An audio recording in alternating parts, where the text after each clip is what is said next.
Well, hey there. Welcome back to the People Gardener podcast. Happy to have you here this week. Back at my desk, Chev and I, we were away for 4 days. Those of you that are on my email list, or follow me on social media, you know that we're looking for property in Arizona. It'll be a few years before we get there, but we're on the hunt right now. Oh, we found this gorgeous piece, spectacular view, very little usable land. So really hard to find a spot. There'd be lots of grading involved, but we both felt, this is so peaceful and it's gorgeous, but we're going to continue on. And that's a neat thing in leadership. You know what? Things can work. It might not be practical. So you change it up and you continue to search for that one thing, that one program, that one team that really gels and works together. So yeah, we're going to keep on. But the exciting part of this journey, besides the land search, is I brought a book with me and I was reading it on the plane. Fascinating book. And I thought I'd share a couple of things from it this week because they just resound so heavy isn't the right word.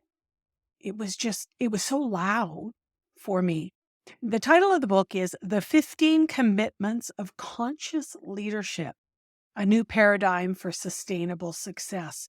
The authors are Jim Dethmer, Diana Chapman, and Kaley Warner Klemp. The premise of it, this paradigm shift, is: are you leading from above the line or below the line?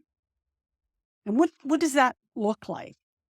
So above the line, you are open, you're curious, and you're committed to learning. So think about putting yourself in that state. Every time you have a conversation, every time you are making a decision, every time there's conflict, every time there's a mistake, are you being open, curious, and committed to learning? Or are you operating from below the line? And below the line is you're closed, you're defensive, and you're committed to being right. I tell you, there's lots of times in my life I've been below the line, for sure. I have just really loved this perspective because it's so simple to stop yourself in whatever situation you're in and just say, okay, Rhonda, are you above the line or below the line? Where are your intentions coming from? Where are your thoughts coming from? Where is your emotion coming from? Where are your feelings coming from? We absolutely want to be above the line because that is where the magic happens. As I say, I'm just getting started in this book, but wow, there's these 15 different commitments. I'll read a few of them to you because, as I said, it was just so cool. So the commitment: taking radical responsibility, learning through curiosity, feeling all the feelings, speaking candidly, eliminating gossip, practicing integrity, generating appreciation, excelling in your zone of genius, living a life of play and rest, exploring the opposite, sourcing approval, control, and security, having enough of everything, experiencing the world as an ally, creating win for all solutions, being the resolution. Pretty cool commitments, eh? I think if all of us, whether we are leading a team of people, we're leading a business, leading in our families, in our organizations, those are all wonderfully aspirational things.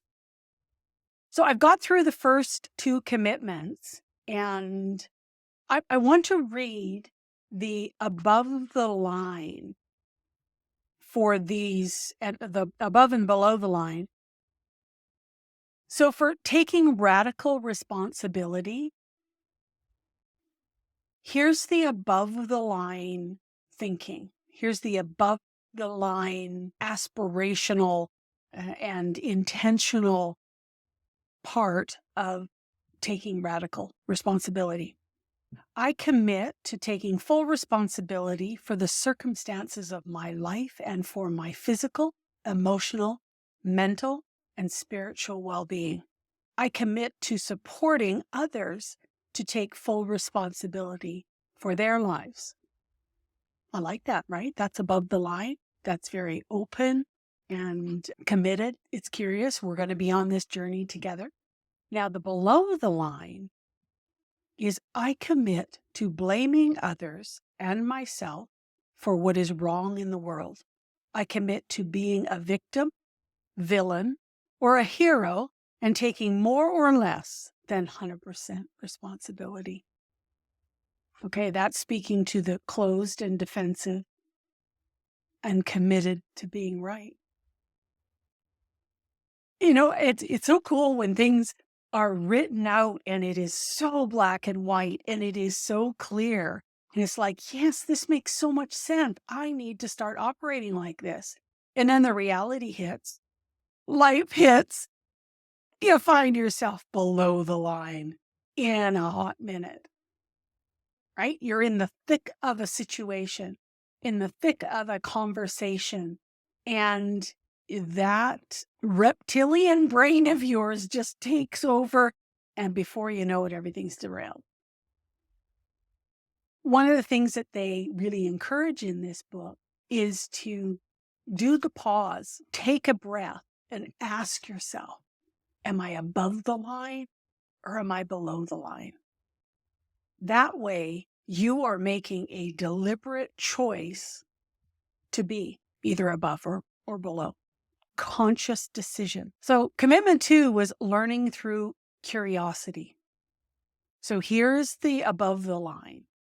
I commit to growing in self-awareness. I commit to regarding every interaction as an opportunity to learn. I commit to curiosity as a path to rapid learning. Okay, I like that. Self-awareness, I mean, that's such a huge topic, but it's all part of emotional intelligence. And when we are exhibiting emotional intelligence, we are in a very present state and we aren't doing the reactionary fly off the handle kind of thing. So here's the below the line. I commit to being right and to seeing this situation as something that is happening to me. I commit to being defensive, especially when I am certain that I am right. Oh,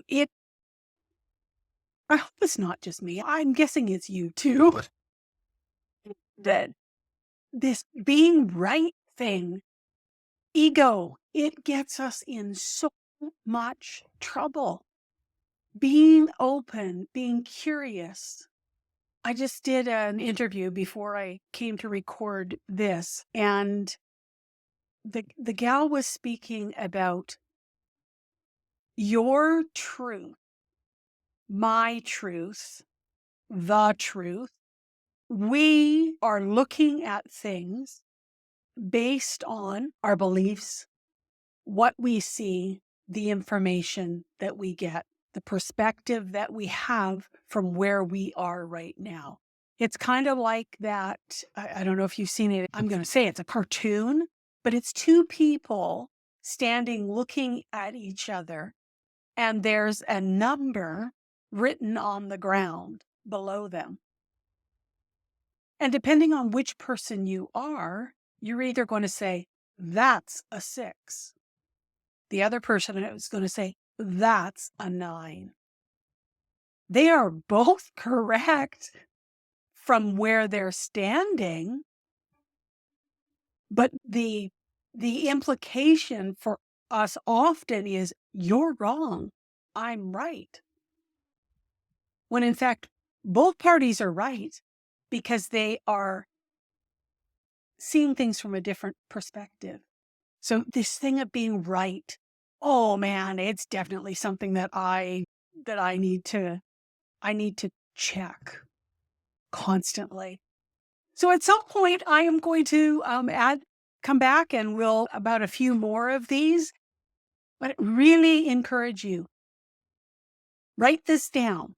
Above the line is open, curious, and committed to learning. Below the line is closed, defensive, and committed to being right. Stop yourself. Start asking yourself that question when you're in a situation that it could be heightened emotionally. There could be a lot at stake. It might be just a normal everyday conversation, but where are you coming from? Are you above the line or below the line? I hope this helps. It was a real eye-opener for me. So glad that this book was recommended. And once again, it's called The 15 Commitments of Conscious Leadership. So encourage you to get it and read it. That's it for this week, folks. We'll talk to you again next week.